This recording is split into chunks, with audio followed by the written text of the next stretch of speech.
Most restricted place. We were the only children with peculiar parents. I walked into a world that predetermined who I was, who Jane was, you know, Henry's children. Jane was very, very noticeable. She was like tempered steel.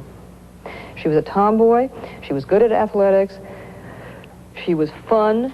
She was very alive. There was that kind of fantastic sense. You could see it even then that her father had, that kind of, again, that energy. It's a kind of magnetism. He was a remarkable human. He was a Boy Scout, an Eagle Scout, a Scoutmaster.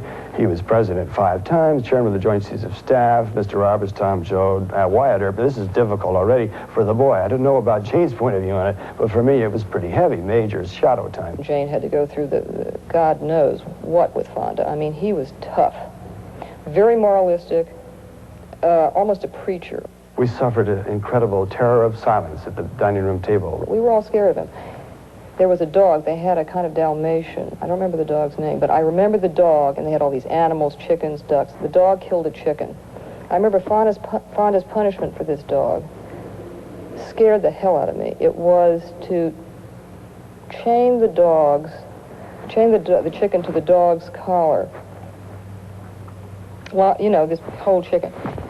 And the carcass of the chicken was dragged around until it simply rotted off the chain. Well, this was weeks. And just the sight of that dog with that, that struck terror into everyone's heart.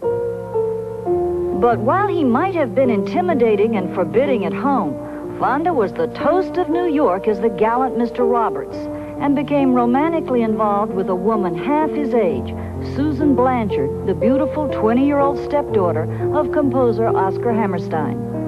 As the turbulence in the Fonda marriage increased, Frances fell into a depression so severe, the children were left in the care of her elderly parents, and Frances was admitted to Craig House, a private sanitarium in Beacon, New York.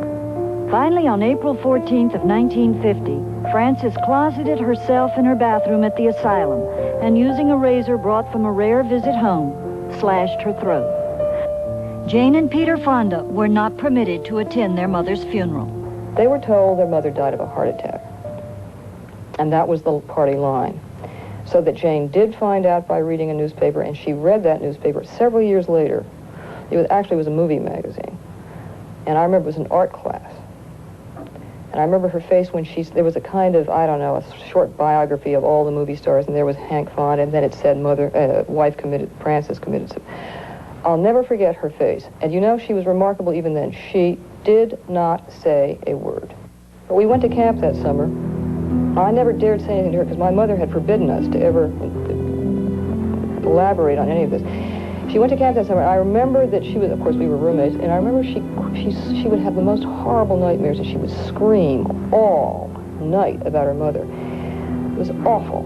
1 week after his father married Susan Blanchard, 10-year-old Peter Fonda shot himself in the stomach and was rushed to Sing Sing Prison Hospital in upstate New York, where he was given up for dead.